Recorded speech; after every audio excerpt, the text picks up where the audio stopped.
अभी तुम बच्चे जानते हो कि अभी संगम युग में बाप आए हुए हैं। किसका बाप है? वो धर्म पिता ही नहीं जिनके फॉलोअर्स उन्हें अपने धर्म का बाप मानते हैं, वो तो हद के हो गए। भले क्राइस्ट है, 200-300 करोड़ क्रिश्चियंस उन्हें अपना बाप मानते हैं, परंतु सारी दुनिया के लोग तो उन्हें बाप नहीं मानते ना। वो तो बेहद का बाप एक ही है, सभी आत्माओं का बाप, सुप्रीम गॉड फादर कहा जाता है। उनको दुनिया नहीं जानती है, कोई भी नहीं जानती। तुम बच्चे जानते हो कि वो ही सुप्रीम सोल बाप पढ़ाई रही है। तो जो जन्म जन्मांतर के लिए अमर देवता बनाने की पढ़ाई पढ़ाते हैं, वो सच्ची सच्ची अमर कथा पढ़नी पड़े ना। जिस पढ़ाई से, जिस कथा को सुनने से हम अमरपुरी में जाते हैं। ये तो है ही मृत्युलोक। जब हम अमरपुरी में जाएंगे तो इस मृत्युलोक में वापस नहीं आएंगे, बरोबर वहां अमर रहेंगे। क्या हम मरेंगे नहीं? स्वर्ग में शरीर नहीं छोड़ेंगे? शरीर ही तो मरता है। शरीर छोड़ेंगे लेकिन अपनी स्वेच्छा से शरीर छोड़ेंगे। वहां कभी भी अकाले मृत्यु नहीं होती है। इस दुनिया में तो अकाले मौत हो जाती है। तो बहुत पाप करते हैं तो पापों का बोझा इतना बढ़ जाता है कि अकाले मौत हो जाती है। सूक्ष्म शरीर धारण करना पड़ता है, भूत प्रेतों का भटकते रहते।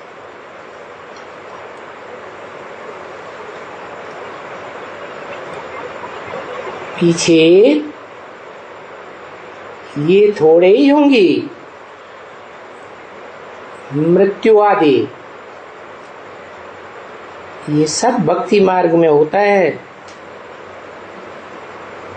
एक भी जरी भी भक्ति मार्ग की कोई बात नहीं होगी। बच्चों की बुद्धि में आया है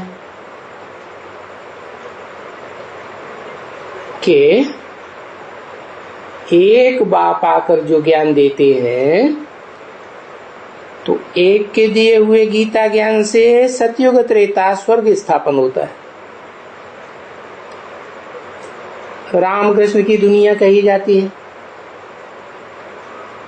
फिर त्रेता के बाद द्वैतवादी द्वापर युग आता है। वहां भक्ति में हम नीचे गिरते हैं। नीचे क्यों गिरते हैं? क्योंकि देहधारी धर्म पिता इस दुनिया में आते हैं, द्वैतवाद फैलाते हैं। दो धर्म, दो राजाइयां, दो भाषाएं, दो कुल, दो मतें बढ़ती चली जाती, तो झगड़े बढ़ते हैं। तो भक्ति में हम नीचे आ जाते हैं। वहां भक्ति मार्ग में द्वापर युग से सबकी बुद्धि भागती रहती है, एक जगह ठिकाना नहीं मिलता, यही चक्कर फिरता रहता है। तो अभी तुम बच्चे जान गए हो कि हम आत्माएं इस दुनिया में एक्टर्स हैं। कोई छोटे एक्टर, कोई बड़े एक्टर, कोई ज्यादा जन्म लेते, ज्यादा चोले बदलते, कोई कम चोले बदलते। तो जब एक्टर्स हैं तो एक्टर्स को अपने पार्ट का मालूम तो होना चाहिए ना। आत्मा एक्टर है, तो फिर क्या एक्ट बजाना है, क्या एक्ट इस दुनिया में आकर बजाया है, पास्ट में क्या बजावेंगे, ये तो कुछ पता ही नहीं। तो बेवकूफ एक्टर्स हुआ ना। एक्टर्स को तो जरूर मालूम होना चाहिए कि हमारा पार्ट क्या है जन्म जन्मांतर। ये बात जन्म जन्मांतर का हिसाब किताब एक के ज्ञान से मिलता है।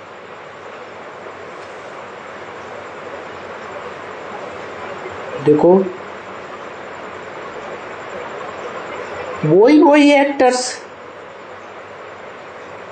बार बार कल्प में पार्ट बजाते हैं, वही कल्प 4 युगों का। और वो एक्टर्स भी कौन है देखो, मिचनू छोटी छोटी आत्माएं एक्टर हैं।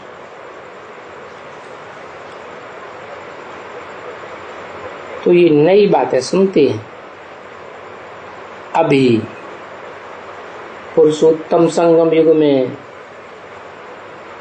जबकि 5000 वर्ष के 4 युगों के ड्रामा की अभी शूटिंग हो रही है, रिहर्सल हो रही है। अभी हम जानते हैं कि हम आत्मा हैं।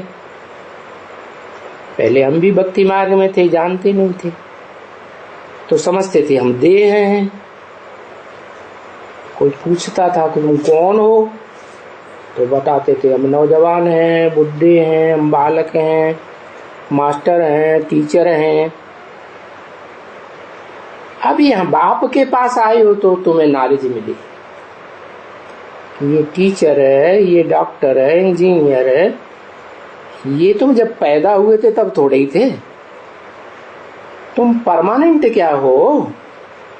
तो बाप बताते हैं तुम तो परमानेंट आत्मा हो, ज्योति बिंदु आत्मा हो। जिससे ज्योति बिंदु की यादगार भारत में माताएं आज भी बिंदी लगाती है। कहाँ? नाक पे क्यों नहीं लगाती? क्योंकि आत्मा उत्तम अंग में रहेगी ना।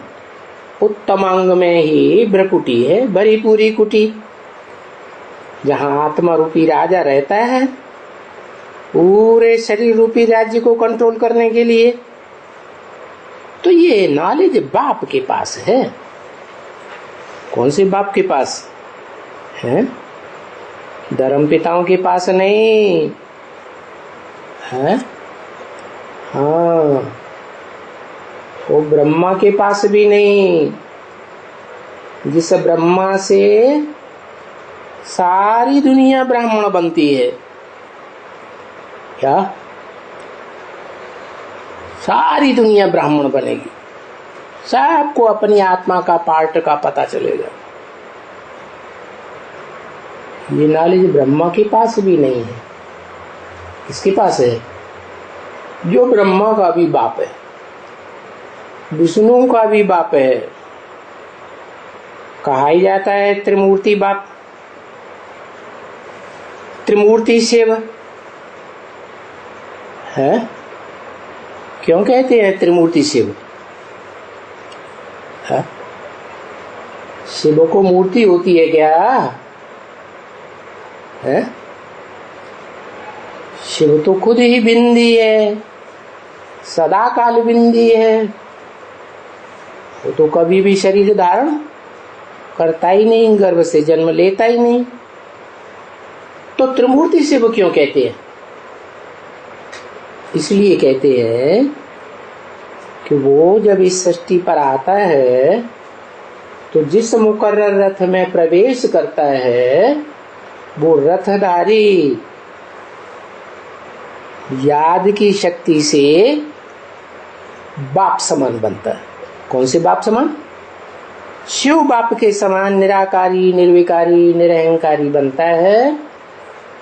और फिर उसका नाम जोड़ा जाता है शिव के साथ, और किसी का नाम नहीं जोड़ा जाता। क्या जोड़ते हैं? शिव शंकर। तो वही शंकर नाम रूप से प्रसिद्ध होने वाली आत्मा, जिसे दूसरे धर्मों में आदम एडम भी कहते हैं, वो बाप समान, शिव समान निराकारी बनती है। और उसके लिए कहा जाता है त्रिमूर्ति शिव। उसके पास ये नॉलेज है, जैसे मेरे पास नॉलेज है, उसके पास भी नॉलेज है। कब? सारी दुनिया की त्रिकालदर्शिता की नॉलेज कब है? पुरुषार्थी जीवन में नहीं, जब पुरुषार्थ संपन्न होता है, वो बाप समान बनता है, तब कहा जाता है त्रिमूर्ति शिव असली। तीन मूर्तियों के साथ प्रत्यक्ष होता है संसार में।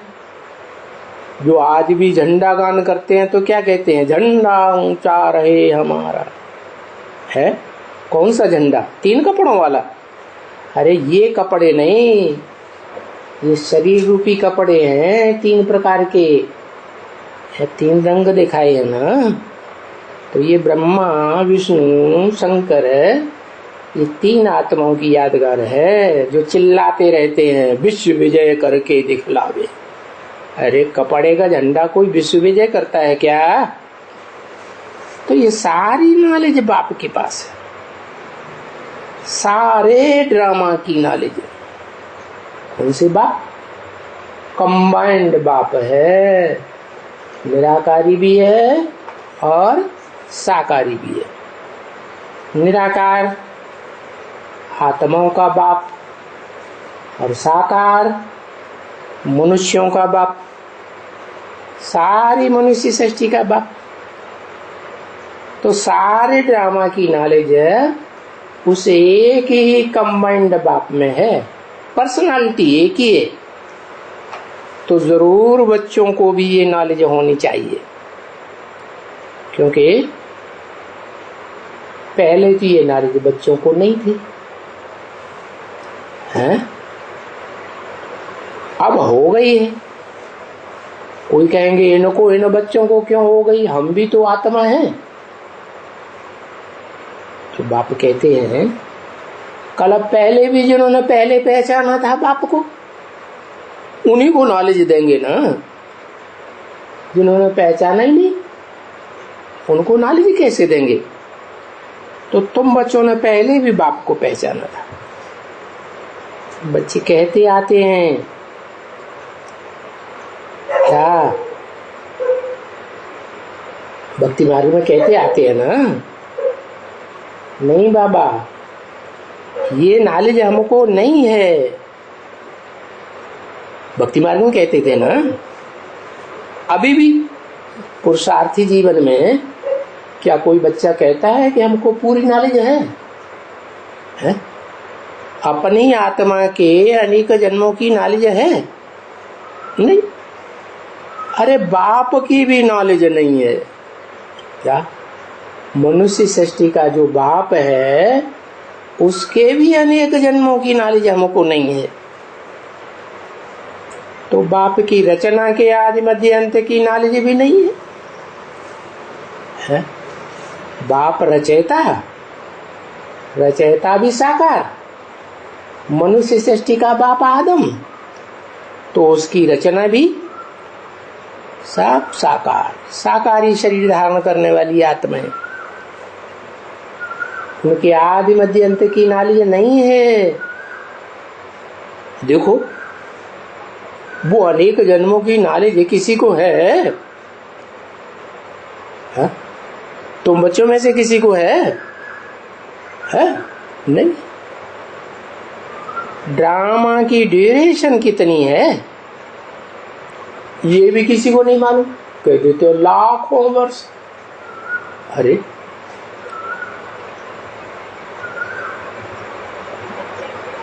क्रिश्चियंस तो कहते हैं कि क्राइस्ट से 3000 वर्ष पहले भारत में पैराडाइज था।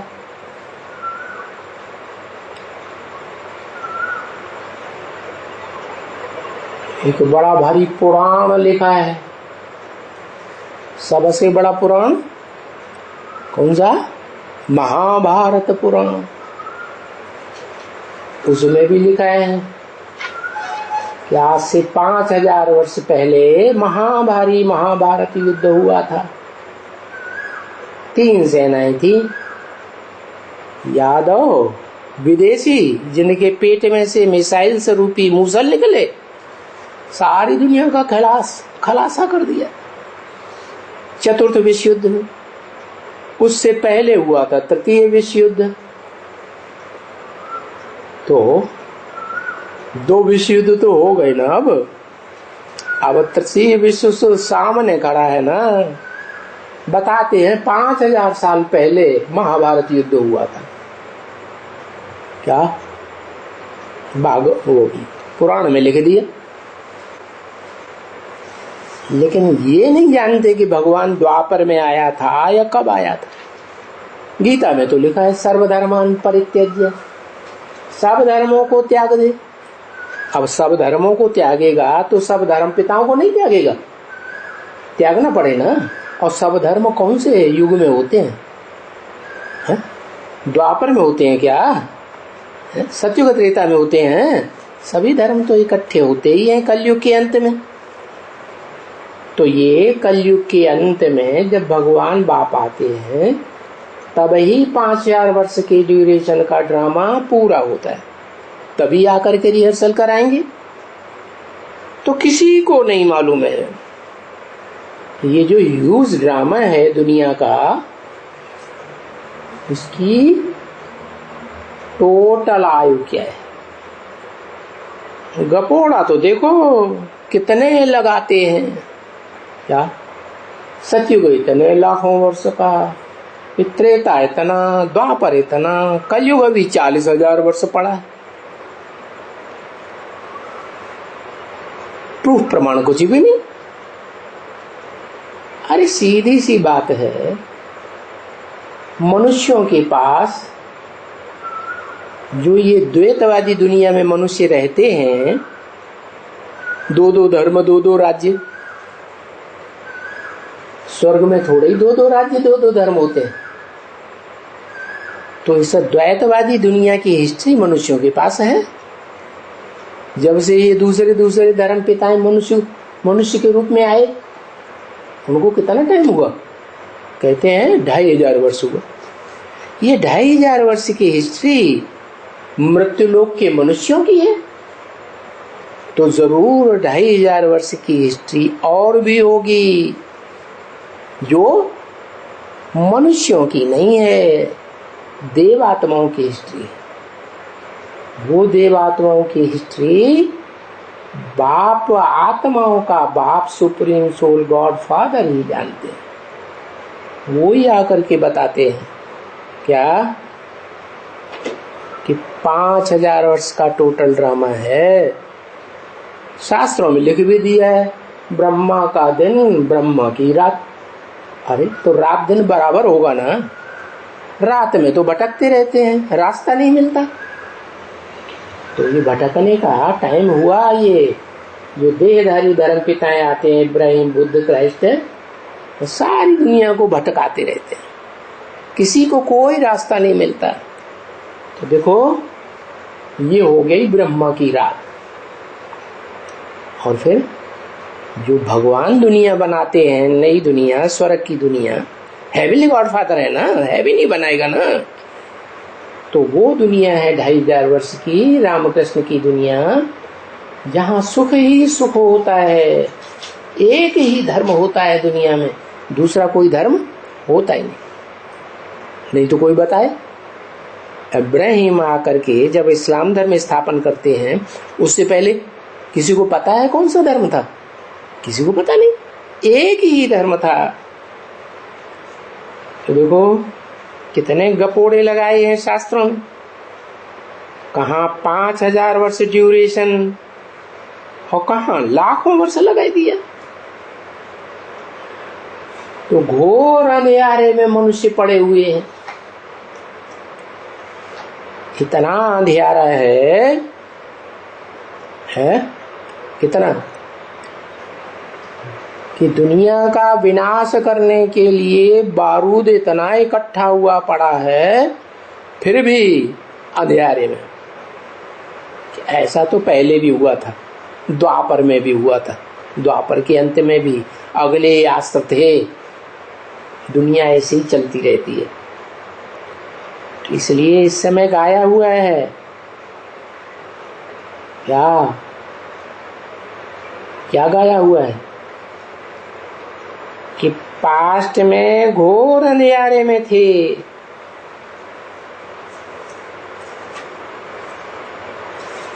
नगर को आकर के आग लगी। क्या दिखाते हैं ना महाभारत में, आग लगी ना। तो ये तुम बच्चे जानते हो कि बरोबर ऐसा ही होगा, फिर से होगा, क्योंकि अनायास ही मौत सर के ऊपर आ जाएगी। क्या जैसे द्वितीय विश्व युद्ध में हिरोशिमा नागासाकी के ऊपर हुआ, वो लोग वहां नगर के रहने वाले जानते थे कि अभी मौत आने वाली है। अचानक सर के ऊपर मौत आ गई, फिर मौत आ जाएगी। अभी सारी दुनिया के सर पर मौत अब मंडरा रही है, किसी को फुर्सत ही नहीं रहेगी किसको सुनाने करने की। क्या ये जो ज्ञान अभी तुम बच्चे शांति में बैठ करके सुन रहे हो, ये शांति का टाइम फिर नहीं रहेगा। पढ़ने का, पढ़ाने का और विचारों का विनाश हो जाएगा। इसलिए गाया हुआ है क्या, मिरुआ मौत मलू का शिकार। क्या मतलब? शिकारी होता है ना, शिकार करता है तो जानवर की तो मौत हो जाती है, और शिकारी को क्या मिलता है? शिकारी को खाने के लिए ढेर सारा मांस मिल जाता है। तो फायदा किसको हुआ? शिकारी को फायदा हुआ। तुम बच्चे शिकारी हो क्या? तुमको तो नई दुनिया में बहुत सुख मिलने वाला है। बाकी सारी दुनिया में ये जो जानवर फैले हुए हैं ना दुखदाई, इन सब का विनाश हो जाएगा। तो ये गायन है, मिरुआ मौत मलू का शिकार। तो तुम अभी बन गए मलूक, क्या फरिश्ते बन गए इस फर्श की दुनिया से। अब तुम्हारा बुद्धि योग हट गया, तुम्हारा इस फर्श की दुनिया वालों से कोई संबंध बुद्धि का नहीं रहा। तो तुम हो गए पक्के पक्के फरिश्ते, और ये मनुष्य जैसे मरेंगे जानवरों की तरह। क्या जैसे सड़क पर कुत्ते मरते रहते हैं ना, कोई पानी पिलाता है उनको, उठा के हॉस्पिटल ले जाता है? नहीं ले जाता। ऐसे जानवर मनुष्य जानवरों की तरह मरते रहेंगे, जानवरों के माफिक मरेंगे। अभी ये ज्ञान तुम कोशिश करके भक्तों को सुनाते हो। किसके भक्त? जो भगवान के पीछे भागते हैं, भले भटकते हैं, कहीं मंदिर में, कहीं मस्जिद में, कहीं गुरुद्वारों में, कहीं तीर्थ स्थानों में, इधर उधर भटकते हैं ना, भागते फिरते रहते हैं, बुद्धि से भी भागते, शरीर से भी भागते, तो भक्त हैं। तो कोशिश करके भगवान के ऐसे अंधे भक्तों को, अंध श्रद्धालुओं को तुम सुनाते रहो। भले वो भगत तो शास्त्र पढ़ते रहे, सुनते रहे, वो तुम्हारी बात जल्दी मानेंगे नहीं। कोई बात नहीं, उनमें बीज तो पड़ जाएगा, ज्ञान का बीज तो पड़ेगा ना। ये ज्ञान सुनाने वाला भगवान आया हुआ है, कान में बात तो पड़ेगी ना। उनको आना है, उन भक्तों को भी। दुनिया के जानवर मनुष्य नहीं आएंगे क्या, खूंखार जो खून रेजी करते हैं, लेकिन ये भगत आवेंगे। जिन भक्तों को तुम संदेश देते हो, सुनाते हो, जब सृष्टि का अंत होने वाला होगा तो ये भक्त तुम्हारे पास भाग के आ जाएंगे। उन भक्तों को तो गुरुओं ने सुनाया हुआ है कि अभी कलयुग 40,000 वर्ष चलेगा। देखो, बिल्कुल घोर अंधेरे में डाल दिया। अभी तुम भी क्या करेंगे? वो तो शास्त्रों को मानते हैं, तुम्हारी बात तो मानते नहीं। कौन? भगत लोग। तुमको माने या शास्त्रों को माने? ये शास्त्र तो हजारों वर्ष से चले आ रहे, तुम अभी आए हो ब्रह्मा कुमार कुमारी बन के, तो किसकी बात माने? परंतु नहीं, विवेक कहता है, ड्रामा कहता है कि ऐसे करते करते आहिस्ते आहिस्ते आहिस्ते वो भक्त भी अंत में सुनेंगे जरूर, और भगवान को पहचान कर भगवान की तरफ ही भागेंगे। क्यों भगवान की तरफ क्यों भागेंगे? हैं? धर्म पिताओं की तरफ क्यों नहीं? दूसरे धर्म वाले भी तो समझते हैं जब कयामत होगी तो हमारे पैगंबर धर्म पिता प्रत्यक्ष हो जाएंगे कयामत के समय, तो उन पैगंबरों की तरफ भागेंगे या भगवान की तरफ भागेंगे? अरे पैगंबरों की तरफ भागेंगे वो जो दूसरे धर्म के पक्के हैं। क्या भगत? कौन से भगत? वो जो भगवान के पीछे पागल हुए पड़े हैं, सुबह से शाम तक चिल्लाते रहते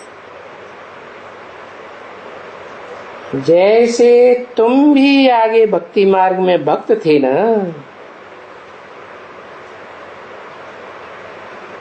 हाँ, अच्छे अच्छे विद्वान, इनमें भी बहुत ही अच्छे अच्छे विद्वान होंगे। किनमें? भक्तों में।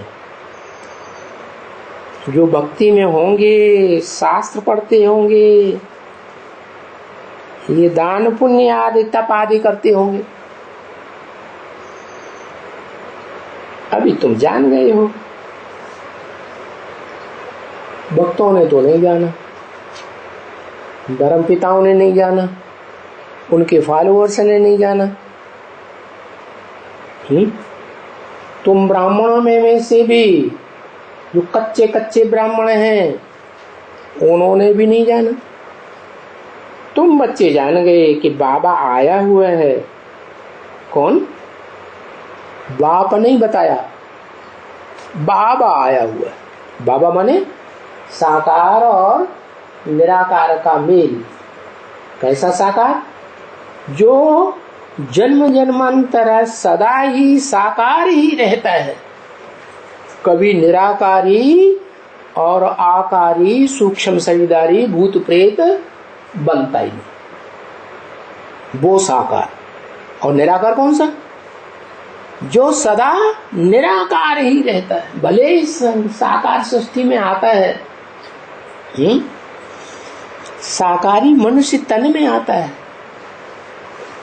दुखी दुनिया में आता है, फिर भी वो निराकारी स्टेज में ही रहता है, वो साकार कभी बनता ही नहीं, साकारियों के संग का रंग में आता ही नहीं।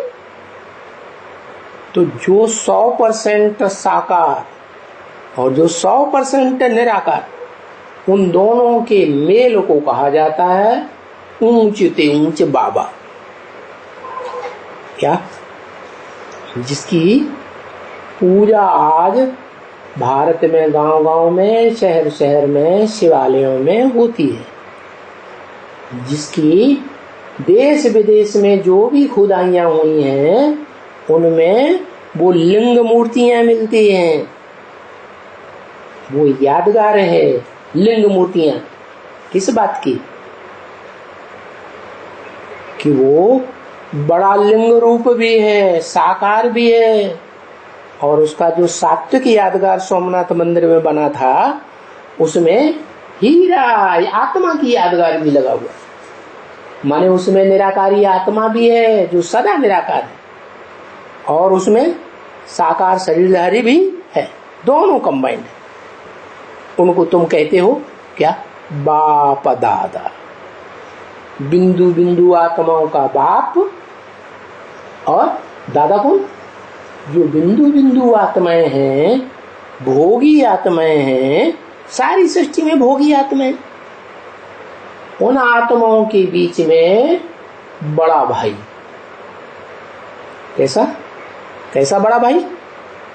जो शरीर से सुख भी जास्ती भोगता है और जो शरीर से दुख भी दुनिया में सबसे जास्ती भोगता है। ऑल राउंड पार्टधारी, ऐसा साकारी, और दोनों आत्माओं का कॉम्बिनेशन एक ही शरीर में होता है। तो भक्ति मार्ग में उन्होंने अर्जुन का रथ दिखाई दिया। क्या अर्जुन हो गया साकार? फिर उन्होंने गलती कर दी, कृष्ण को दिखाई दिया रथ में बैठा। अरे कृष्ण को तुम भगवान मान करके कहां पूजते हो? बड़े कृष्ण को। जो रथ में बैठा हुआ है वो बड़ा है कि छोटा बच्चा है? तुम तो छोटे बच्चे को भगवान मान करके पूजते हो ना। मंदिरों में जिस कृष्ण के चित्र रखे जाते हैं वो तो बच्चा कृष्ण है, वो तो भगवान तुम उसे मानते हो। भगवान का मतलब ही है ऊंच ते ऊंच, जिससे ऊंच कोई हो ही नहीं। तो फिर अर्जुन के रथ में जो बैठा हुआ है वो भगवान कैसे हो गया? नहीं, अर्जुन के रथ में जो बैठा हुआ है वो वास्तव में बड़ा रूप दिखाया है। अर्जुन की आत्मा का वो बड़ा रूप जो साकारी तो है, लेकिन साथ साथ साकारी होने के साथ साथ इस सृष्टि रूपी रंगमंच पर विश्व का बादशाह भी है। बड़े ते बड़े रूप में माना जाता है, इसलिए वो शिव समान स्टेज धारण करता है, तब दिखाया गया है बड़ा। तो बताया ये बातें तुम जान गए। बाबा हमको अभी अमर कथा सुनाए रहे हैं। कौन सी कथा? अमर माने जो नहीं मरते हैं। कौन नहीं मरते? शिव की तो बात ही नहीं, वो तो न मरता है न जीता है। क्या वो जन्म लेता है? न जन्म लेता है न मरता है, गर्भ से जन्म नहीं लेता, कभी मरता भी नहीं शरीर छोड़ के, वो तो निराकार है। तो हमारी बात है जो भोगी आत्माएं हैं इस संसार में, मनुष्य मात्र की, उन भोगी आत्माओं में तुम बच्चों की बात है जो अमर बनते हो। क्या स्वर्ग में शरीर तो धारण करेंगे लेकिन जबरियन मौत नहीं मरेंगे। तुम जब इच्छा होगी तब शरीर छोड़ेंगे। ये कथा नाम भी देखो कितना दिया है। क्या जो कथा में नाम दिए होते हैं वो काम के आधार पर नाम है ना। क्या नाम दिए? अमर कथा, न मरने वाले की कथा। तो साबित हो गया ना, कोई है ना बच्चे, और कोई है ना ऐसी दुनिया जहां मरते ही नहीं है। जैसे आज की दुनिया में कोई चाहे हम नहीं मरेंगे और मौत आ गई तो मरना ही पड़ेगा। तो ये मृत्यु लोक कहा जाता है। इस मृत्यु लोक में तो ध्रुवम जन्म अमृतस्य च, जो मरता है उसका जन्म भी है, जन्म है तो मृत्यु भी है। लेकिन भगवान बाप आकर के ऐसी अमर कथा सुनाते हैं जहां तुम बच्चे अमर ही रहते हो, उसको कहते हैं अमरलोक। किसकी कथा हुई? सत्यनारायण की कथा। कौन से सत्यनारायण? जो ऐसा सत्य पार्ट बजाते हैं कि सारी दुनिया झूठ बन जाए तो भी सत्यनारायण की ही जीत होती है। इसलिए शास्त्रों में भी लिख दिया कि दुनिया में एक ही है पार्टधारी देवता रूप में, जिसकी कभी हार नहीं होती, सदैव उसकी युद्धों में जीत ही जीत हुई है। उसका नाम दे दिया सत्यनारायण है। सत्य हरिश्चंद्र की भी कथा बताई दी कि सतयुग में सत्य हरिश्चंद्र का भी कथा थी, उनकी भी कथा है। बात एक ही है। वास्तव में जो नई दुनिया बनाने वाला है, सुप्रीम सोल गॉड फादर, जो ज्ञान सुना करके नई दुनिया भी बनाता है, और नई दुनिया का स्थापन करने वाला रचयिता भी तैयार बना कराता है, और साथ साथ में घर भी तुम बच्चों का तैयार हो जाता है। इसलिए कहते हैं ये बाप भी है, ये तुम्हारा घर भी है, ये तुम्हारा स्वर्ग भी है। तो वो सत्यनारायण की बात है। तीसरी की कथा भी देते हैं क्या? तीसरी की कथा मोस्टली कन्याएं करती है? उन कन्याओं को पता चलता है कि तीसरा ज्ञान का नेत्र किसका पहले खुलता है, वो पहचान लेती है। क्यों पहचान लेती? क्योंकि कन्याओं की बुद्धि पवित्र होती है। माताओं के मुकाबले, अदर कुमारों के मुकाबले, कुमारों के मुकाबले, तो जो जन्म से ही पवित्र हैं, वो पवित्र बुद्धि वाली कन्याएं तीसरे नेत्र जिसका गाया हुआ है त्रिनेत्री शिव है। शिव को नेत्र होते हैं? होते हैं? नहीं, नाक न नाक न कान न टांग न हाथ, कुछ भी नहीं होते। वो तो बिंदी है हमेशा। तो क्यों कहते हैं त्रिनेत्री?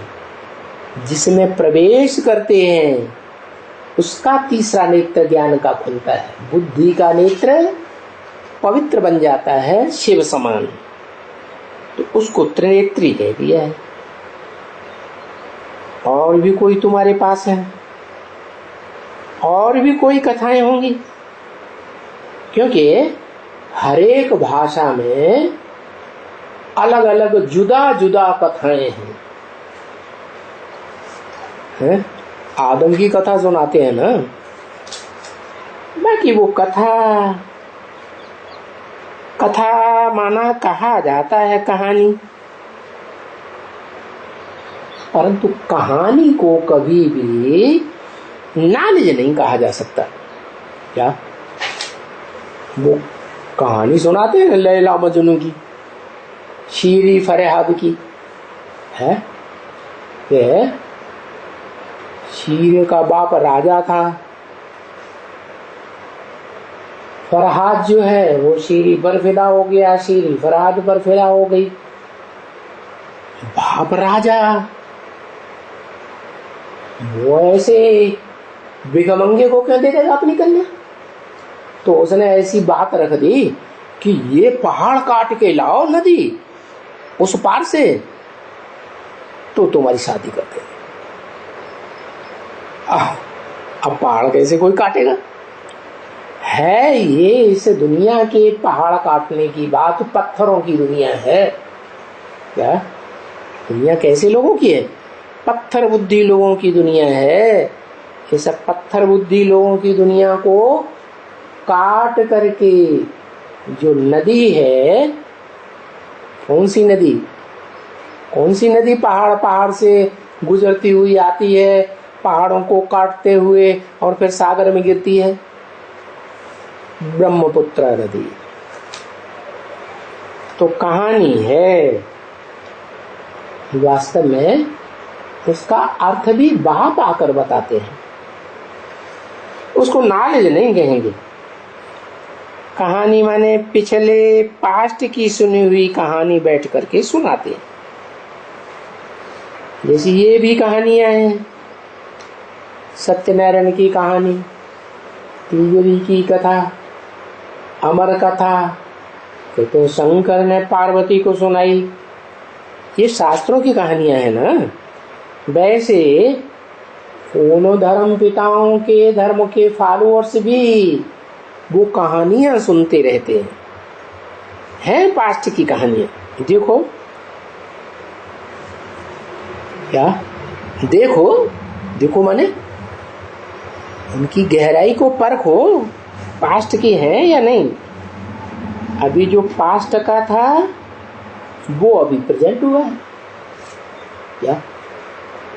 5000 वर्ष पहले भी ये प्रैक्टिकल कथा हुई थी और अब फिर से वो पक्की होने जा रही है, क्योंकि ये कथाओं की रियलिटी बाप बैठ करके समझाते हैं।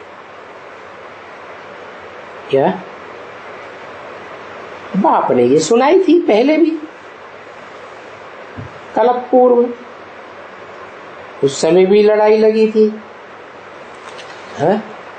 और जब लड़ाई लगी थी तो कैसे सुनाई थी प्रैक्टिकल में है? जैसे अभी सुनाए रहे। अभी ब्राह्मणों की दुनिया में सूर्यवंशी ब्राह्मण, चंद्रवंशी ब्राह्मण तैयार हो रहे हैं ना। तो ज्ञान की लड़ाई है, ज्ञान के शस्त्रों की लड़ाई है।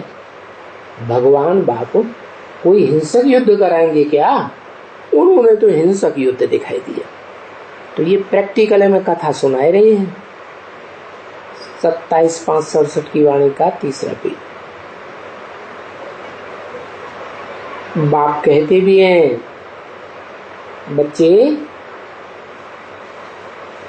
हर 5000 वर्ष मुझे बाद आना पड़ता है। क्या आता तो हूं, सारी दुनिया के बीच आता हूं, फिर तुम ही आकर के ये सुनते हो। अमर कथा, सत्यनारायण की कथा, और तुम ही फिर और भी जास्ती वृद्धि को पाते रहेंगे। पहले भी तुम ऐसे किया था, तुमने ही आके ये कथा सुनी थी, फिर तुम ही वृद्धि को पाते रहते थे। पहले तुम थे थोड़े ही,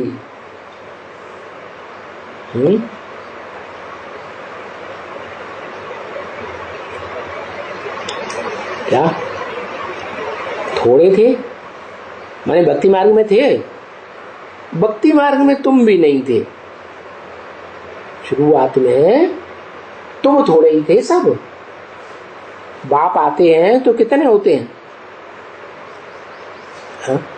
3 होते हैं बस। शिव बाप आते हैं तो कितने होते हैं? त्रिमूर्ति शिव बाप कहा जाता है। 3 होते हैं। बाकी इतने ढेर के ढेर जो बताए दिए हैं शास्त्रों में। 5 पांडव थे, 5 पांडव से बढ़कर के 11 अक्षौणी हो गए। तो तुम इतने थोड़े थे, तो थे थोड़े ही नहीं। तुम भी बाद में आई हो सुनने के लिए, क्योंकि कल्प कल्प तुमने भी सुना था। तभी तो तुम बच्चे कहते हो ना, बाबा हम कल्प कल्प आकर के तुमसे मिलते हो। क्या तुम कहते हो? कौन कहता है? तुम किससे कहा जाता है? जो सन्मुख बैठ करके सुनते हैं उनके लिए कहा जाता है तुम। और जो सन्मुख बैठ करके नहीं सुनते, जो ब्राह्मण है, टैप रिकॉर्डर से सुनते हैं, टीवी में सुनते हैं, कागज की मुरली सुनते हैं। इनको तुम थोड़े ही कहेंगे, है? जैसे ब्रह्मा को कहते हैं ये है, ये तो बाजू वाले हो गए ना एक तरफ। क्यों?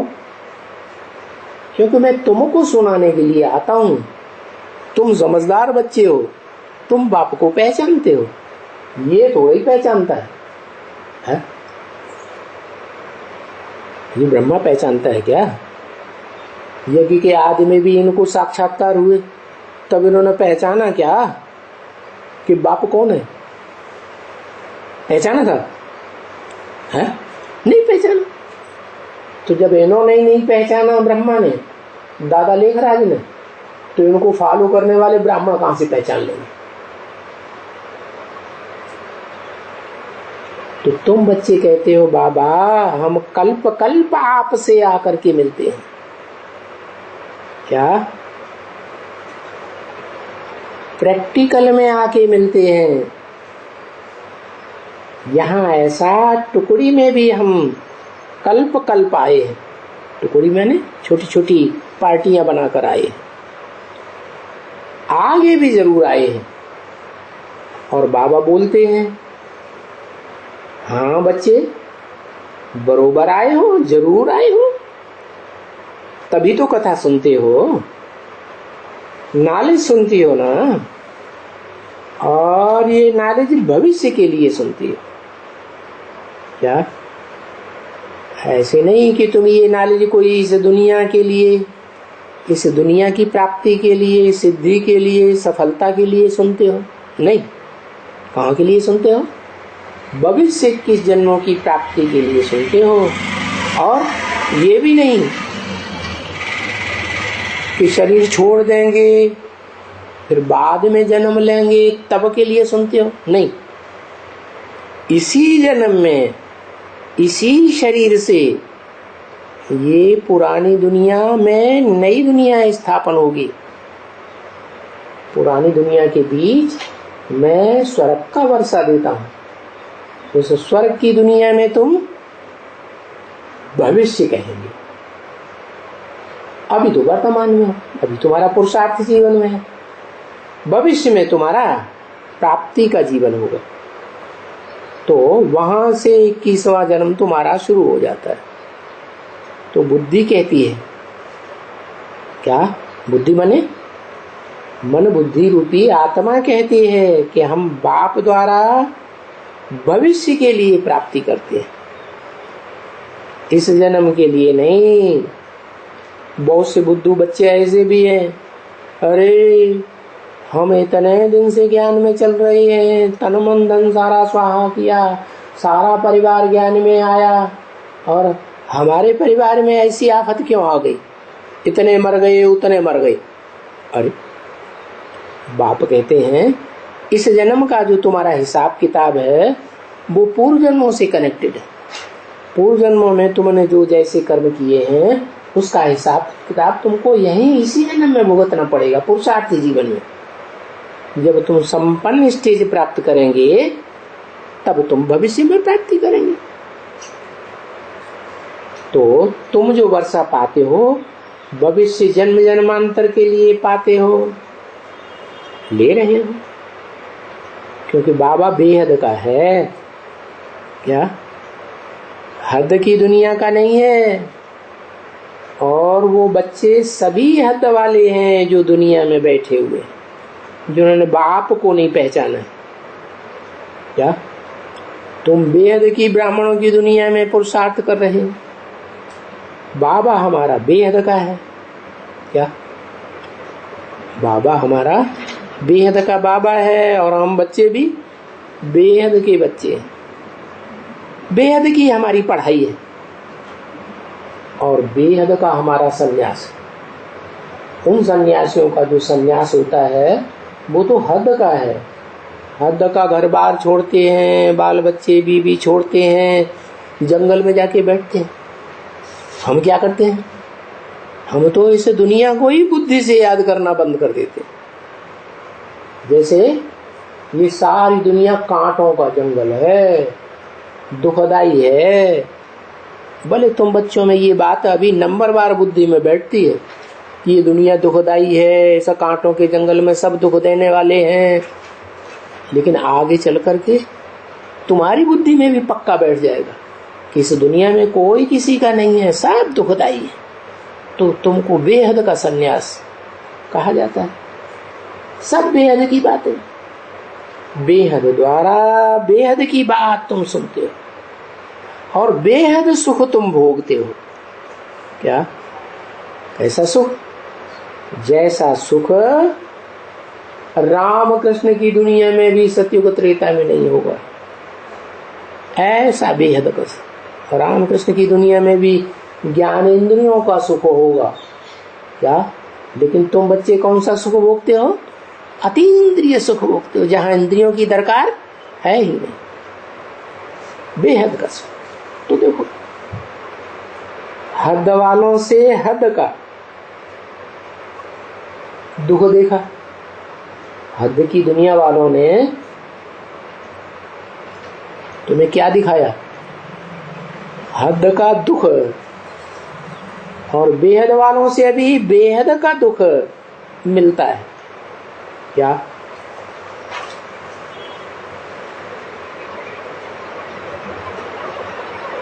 समझा इस बात को? बेहद का दुख मिलता है या सुख मिलता है? हैं? इस बेहद की दुनिया में बेहद का सुख मिलता है। और जरूर ये बेहद का सुख कल पहले भी तुमको मिला था, सतयुग आदि में भी मिला था और पीछे हद का मिला हुआ है द्वापर कलयुग में। वो रावण के राज्य में हद का होता है। उसी रावण के राज्य में, रावण माने 10 सिर, 10 धर्मों का राज्य चलता है, 10 मतें दिखाते हैं। रावण राज्य में बेहद काफिर, और यहाँ है एक राम के राज्य की स्थापना। राम को अकेला सिर दिखाते हैं और रावण को 10 सिर दिखाते हैं। तो राम राज्य में बेहद का सुख है। अभी राम राज्य स्थापन होने वाला है ना। राम राज्य क्यों कहते हैं? जरूर राम वाली आत्मा ही, पर वो त्रेता वाला राम नहीं। वही आत्मा जब यहाँ पुरुषोत्तम संगम युग में जन्म लेकर आती है तो उसमें बाप परमानेंट रथ बनाकर प्रवेश करते हैं तो बातें समझने की सहज हो जाती है। क्यों? क्योंकि समझाने वाला बाप सुप्रीम टीचर है ना। उससे ऊंचा कोई टीचर होता नहीं समझाने वाला। समझाने की भी बहुत सहज बातें हैं। क्या? इस ज्ञान का नाम ही है सहज ज्ञान और सहज राजयोग। परंतु समझने वाले जो होंगे वो कौन होंगे? जिन्होंने कल पहले समझा था वो ही समझेंगे। जिस नंबर से समझा था उसी नंबर से समझेंगे, वो ही समझेंगे और तो कोई समझने की कोशिश भी नहीं करेंगे। कौन? जिन्होंने कल पहले नहीं समझा होगा वो कोशिश भी नहीं करेंगे। और समझाना बाबा कहते हैं, समझना भी सहज है और ये ज्ञान समझाना भी बहुत सहज है। कहाँ भी जाओ उसमें भी खास शिव के मंदिर में जाओ। क्या? शिव के मंदिर में तुम्हारे पास बहुत होंगे। क्या? थोड़े नहीं। वहां जाकर के बोलो, अरे ये शिव के मंदिर में बीच में कौन गोल मटोल पत्थर बैठाई दिया? ये कौन है? ये ऊंचे से ऊंचा है या नीचे है? अरे बीच में बैठाया हुआ है। मंदिर में चारों तरफ दीवालों में देवताओं को बैठाया हुआ है, तो बीच में ऊंचे से ऊंचे होगा या नीचे होगा? ऊंचे से ऊंची होगा ना। ये बाप है क्या? कौन सा बाप है? ज्ञान सूर्य बाप या ज्ञान सागर बाप? अरे ज्ञान सूर्य तो कैसा है? ऐसे ही है जैसे वो स्थूल सूर्य सदा डिटेच रहता है। क्या? धरणी से, जल से, अग्नि से, वायु से अटैच होकर रहता है? नहीं। ऐसे ही वो ज्ञान सूर्य शिव है, वो सदा डिटैच होकर रहता है, कभी अटैचमेंट में नहीं आता। हाँ, जिसमें प्रवेश करता है वो है ज्ञान का सागर। क्या? तुम बैठ करके महिमा करो किसकी? ज्ञान सूर्य और ज्ञान बाप, ज्ञान सागर की। एक ही शरीर में दोनों पार्ट बजाते हैं। और महिमा भी तुम कोई नई नहीं करते हो, जो कल पहले तुमने महिमा की थी वही महिमा करते। क्या महिमा करते हो? वो निराकार है, निरंजन है, अभोक्ता है, अकर्ता है। एक तो ये महिमा हुई किसकी? वो बेहद का जो ज्ञान सूर्य है, जो कभी अटैचमेंट में नहीं आता, माया मोह में नहीं फंसता, गर्भ से जन्म नहीं लेता, ये उसकी महिमा। और वो जिस आदम में, जिस आदि पुरुष आदि मानव में प्रवेश करता है, वो बिल्कुल जस्ट उससे उल्टा। क्या? भोगता है क्या? भोगता भोगता है। जैसे दुनिया में सब भोगता है, ऐसे वो भी भोगता है। वो सदा डिटैच होने वाला ज्ञान सूर्य, वो क्या है? अकर्ता है। क्या? नई दुनिया स्थापन नहीं करता? अरे नहीं करता। वो जिसमें प्रवेश करता है वो करता है। तो ये भी बात क्लियर हो गई कि वो जिसमें प्रवेश करता है वो है कर्ता, और वो जो ऊंचे से ऊंचे है वो अकर्ता। तो नहीं, तुम कोई महिमा नहीं सुनाते हो। ओम शांति।